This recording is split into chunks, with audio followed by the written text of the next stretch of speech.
روس کے خلاف ہم لوگوں نے جہاد کیا تو وہ جہاد تھا، لیکن جب اسی افغانستان پہ امریکہ آیا تو پھر امریکہ کا ساتھ دینا ہم پہ لازم ہو گیا، تب ہمیں جہاد بھول گیا۔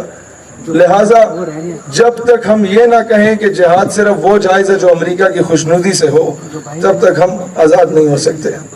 دوستان عزیز وقار، ابھی ہمیں کچھ یہ وہ تلخ باتیں ہیں، یہ وہ تلخ حقائق ہیں جو کہ شاید لوگ کرنے سے پہلے وہی چودھری صاحب والی بات کے باہر ایک کالا ڈالا کھڑا ہوتا ہے اور آپ کا شمار نامعلوم افراد میں ہو جاتا ہے۔ لیکن میں کب تک یہ برداشت کروں کہ میرے قوم کی بیٹی عافیہ صدیقی کی صورت میں اغوا کر لی جائے؟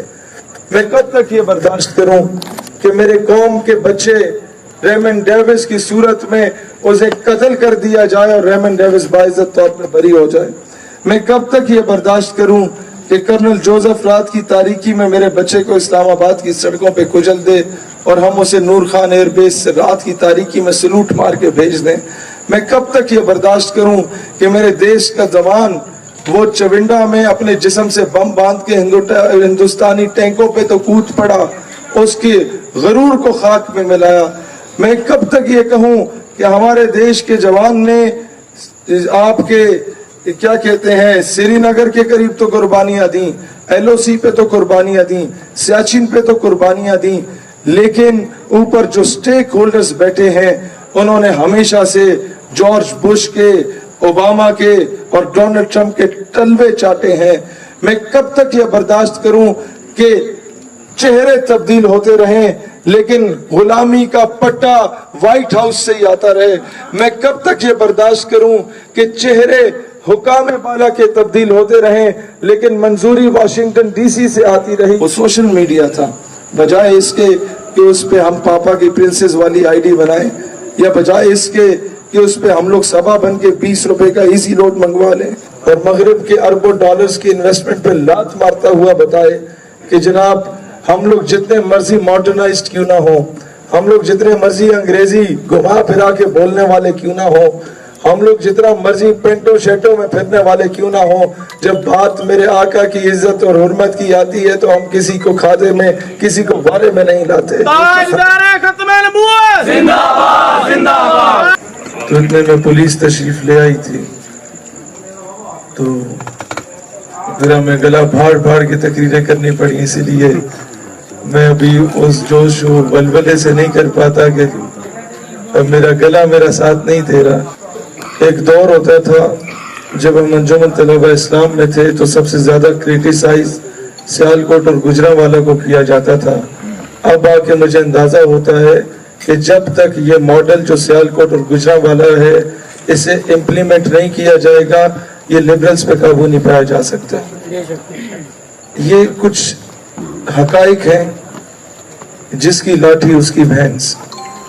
دنیا کا قانون رہا ہے، کفر ہمیشہ سے ہمیں کیوں چماٹے مارتا رہا کہ جب وہ ایک گال پہ تھپڑ مارتا ہم کہتے بھائی جان ہم بڑے پرامن ہیں، ہم مسلمان ہیں، دوسری گال بھی حاضر ہے۔ ہمیں اسلام نے کبھی یہ درس نہیں دیا۔ اسلام پرامن مذہب ہے، لیکن اسلام کبھی یہ نہیں کہتا کہ ماں بہن بیٹی کی عزت کو پامال کیا جا رہا اور تم چوڑیاں پہن کے بیٹھو۔ اسلام کبھی یہ نہیں کہتا کہ عراق میں مدر آف آل بامز گرائے جائیں، افغانستان میں، اور 12,000 بم آپ کے عراق میں گرائے جائیں۔ بہنوں کو ان کے بھائیوں کے سامنے برہنہ کر کے سٹ سٹینڈ کی سزائیں دلوائی جائیں 2002، 3 اور 4 میں، اور پھر ان کے وہ سی ڈیز وائرل کروائی جائیں اور پاکستان میں بھیجی جائیں اور باہر یہ لکھا جائے کہ یہ حج اور عمرہ کرنے کا طریقہ ہے۔ اور جب مسلمان اسے اپنے کمپیوٹر میں ڈالتا تھا اور وہ عبرت حاصل کرتا تھا اور اس کے ذہن میں یہ آتا تھا کہ کل کو اگر میں امریکہ کے بارے میں کوئی بات کروں گا تو شاید ہمارے گھر میں ہماری ماں بہنوں بیٹیوں کے ساتھ بھی یہ ہو۔ اقبال رحمت اللہ علیہ جس کانسیپٹ کو سمجھانے کی کوشش کرتے ہیں، کبھی ایسا نہیں ہوا۔ یہ پنجاب کا علاقہ ہے، آپ انٹیریئر پنجاب میں جائیں، آپ انٹیریئر سندھ میں جائیں، آپ بلوچستان میں جائیں، یہ نوابوں وڈیروں کا رواج کافی زیادہ ہے۔ کے پی کے میں ذرا کم ہے، لیکن ان علاقوں میں ذرا غلامی زیادہ ہے. وہ اقبال کہتا ہے تعویل کا پھندا جو کوئی صیاد لگا دے یہ شاخ نشیمن سے اترتا ہے بہت جلد. تو کبھی بھی ایسا نہیں ہوا کہ کوئی شخص جب تک خود اپنے پنڈ کے چودھری کے پاس گٹوں میں بوٹ پالش کرنے کے لیے نہ گیا ہو, پنڈ کے چودھری نے اسے اپنا غلام بنایا ہو. کوئی زبردستی لا کے غلام نہیں بنا تھا. جب تک آپ اپنی نوکری کے لیے سی وی جمع نہیں کراتے تب تک آپ کو نوکری پہ نہیں رکھا جاتا. اسی طرح تو اقبال نے یہی کہا, یورپ کی غلامی پہ رضامند ہوا تو, مجھ کو گلا تجھ سے ہے یورپ سے نہیں ہے. اب سمجھیں, جب تک امریکہ کے گٹوں میں بیٹھ کے اس سے بھیک نہیں مانگیں گے, امریکہ زبردستی تو ہمیں خیرات نہیں دے گا. وہ کوئی پھوپھی کا بیٹا ہمارا. یہ جو آپ ایڈ دیکھتے ہیں, یو ایس ایڈ کی مد میں ہمیں ایڈ مل گئی, دیکھتے ہیں نا, یہ فلانی سپورٹ آ گئی جناب امریکہ سے. بھئی وہ کیا تمہارے تائی کا پتر ہے جس نے عراق میں بم پھینکے, جس نے لبنان کو تباہ کیا, جس نے سیریا کو تباہ کیا, جس نے پوری عرب کنٹریز کو تباہ کر دیا اس طریقے سے کہ ان کے بڑے بڑے اسٹیک ہولڈرز کو عورت و شراب کا عادی بنا دیا. یہ فکر عرب کو دے کے فرنگی تخیلات, اسلام کو حجاز و یمن سے نکال دو. اس نے حجاز اور یمن کو آپس میں لڑوا دیا, اس نے عراق اور کویت کو آپس میں لڑوا دیا, اس نے عراق اور ایران کو آپس میں لڑوا دیا, اس نے پاکستان اور افغانستان کو آپس میں لڑوا دیا. وہ تمہیں کیوں ایڈ دے گا؟ اس کی کچھ ڈیمانڈز ہوتی ہیں. وہ ڈیمانڈز کیا ہوتی ہیں کہ آپ کے تعلیمی نصاب سے عشق رسول کے ایلیمنٹ کو نکال دو. آپ میں سے جو 40 یا اس سے ابو ایج کے لوگ ہیں, یا اپنے بزرگوں سے پوچھئے گا کہ ان کے دور میں ایک مضمون اردو میں پڑھایا جاتا تھا, غازی علم الدین ایک عظیم عاشق رسول کے نام سے. آج نہیں پڑھایا جاتا. ایک دور ہوا کرتا تھا کہ سلطان صلاح الدین ایوبی کے بارے میں ہمارے بزرگوں کو پڑھایا جاتا تھا. آج مصطفیٰ کمال اتاترک پڑھایا جا رہا ہے, جسے انگریزوں نے لانچ کیا اور ایک لبرل ترکی ہمارے اوپر مسلط کیا تھا. آج وہ سلطان محمد فاتح نہیں پڑھایا جاتا. آج ہمیں وہ غازی عبدالحمید نہیں پڑھایا جاتا. آج ہمیں وہ نور الدین زنگی جیسا چیف آف آرمی سٹاف نہیں پڑھایا جاتا. اسی لیے ہمارا وزیر اعظم کہتا ہے کہ جو بارڈر کی طرف جائے گا وہ ملک دشمنی کرے گا. بندہ اس بدبخت سے پوچھے کہ تم ہر 5 ستمبر کو آ کے دعا کرواتے ہو کہ اللہ کشمیر کو آزادی دلوا دے, اپنے ساتھ کچھ علماء کو بھی بٹھا دیتا ہے. اب میں دعا کرواؤں, آپ دعا کروائیں, اچھا لگتا ہے. ہمارے پاس اور کچھ ہے بھی نہیں, نعرے لگانے کے علاوہ, دعائیں کرنے کے علاوہ, تقریریں کرنے کے علاوہ. لیکن جب وزیر اعظم بھی دعا ہی کرے تو کرسی ہے تمہاری, یہ جنازہ تو نہیں ہے, کچھ کر نہیں سکتے تو اتر کیوں نہیں جاتے. اللہ وطن. آپ لوگوں میں سے ہماری بہنیں ہیں, وہ کئی ایسی ہیں جو کہتی ہیں کہ سر ہم لوگ کام کرنا چاہتی ہیں اپنے مذہب کے لیے, اپنے وطن کے لیے, اس نظریے کے لیے, لیکن نہیں کر پا رہی. ہم لوگ اوپنلی سوشل میڈیا نہیں یوز کر سکتے. میں نے کہا آپ سے کتنے کہا ہے, آپ سے کس نے کہا ہے کہ ہماری بہن آپ اپنی تصویر سامنے آویزہ کر کے سوشل میڈیا استعمال کریں. آپ اپنے آڈیو نوٹ کے ذریعے اپنی انقلابی آواز, وہ درد بھری آواز اس امت کو پہنچا سکتی ہیں. آپ اپنے ماشاءاللہ شاہ صاحب یا نبی غلام ہے, غلام ہے, غلام یہ رسول میں جو ہو نہ عشق مصطفیٰ تو زندگی بڑے ہمارے لیے آنر کی بات ہے شاہ صاحب یہاں تشریف لائے. تو بہنوں کے بارے میں عرض کر رہا تھا کہ آپ کے آڈیو نوٹس کے ذریعے آپ انہیں آڈیو نوٹس بنائیں, اوپر ویڈیو میں کنورٹ کیا جا سکتا ہے, اس پہ پکچر سٹوریز لگائی جا سکتی ہیں, بہت کچھ کیا جا سکتا ہے. اس ہتھیار کو استعمال اگر ہم کریں گے تو دنیا میں انقلاب آ سکتا ہے. ریسنٹلی 3-4 ملکوں میں پوری بغاوت جو قائم ہوئی وہ سوشل میڈیا نے قائم کی. دوستان ذی وقار, اسی لیے میں دوبارہ درخواست کروں گا کہ پاپا کی پرنسز اور یہ سبا کے ایزی روڈ سے نکل کے کوشش کریں کہ اس سوشل میڈیا کے اس کو